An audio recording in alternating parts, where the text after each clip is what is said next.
সন্ধ্যাবেলা হলেই একটু এটা ওটা খেতে মন চায়। আসলে বাজার যেহেতু অনেকটা দূরে তাই সচরাচর কিনে আনা হয় না, তো এই যে বাড়িতেই বানাতে শুরু করে দিয়েছি।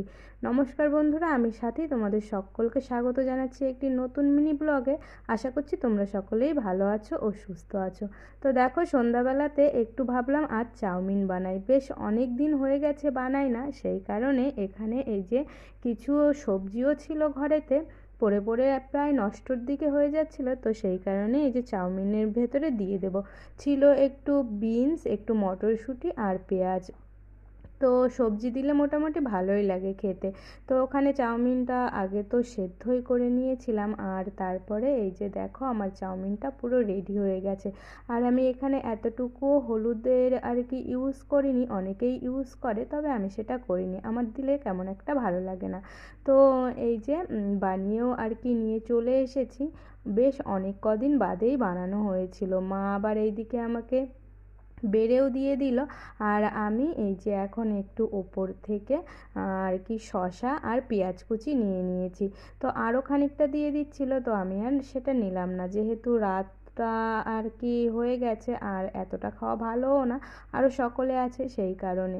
তো মা সবসময়ই এইসব জিনিস বানালে আমাকে একটু বেশি দেওয়ার চেষ্টা করে, যেহেতু ভাতের তুলনায় আমি এগুলো একটু বেশি খেতে পছন্দ করি, সেই কারণে। তো দেখো এই যে এইদিকে আমি সাজিয়েও নিয়েছি, আর সসটা দেওয়ার পরে কি সুন্দর দেখতে হয়েছে। তো এটাই ছিল আর কি রাতের ডিনার বলা চলে। তো এটা খেয়ে তো আর ভাত টাত খাওয়া যায় না, বা আমি খেতেও পারি না, সেই কারণে এই যে আর কি এখন খেয়ে নিচ্ছি। ওই তখন বাজে সন্ধ্যা 7টার মতন, বেশ সকাল সকালই আর কি খাওয়াটা হয়ে গেল। তারপরে এই যে দেখো আমাদের অনুশোনার কাণ্ড।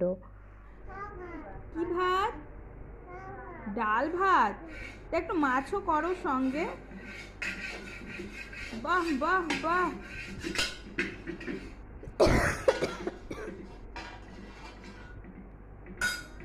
এবার এবার মেঝেতে হবে, মেঝেতে রান্না হবে।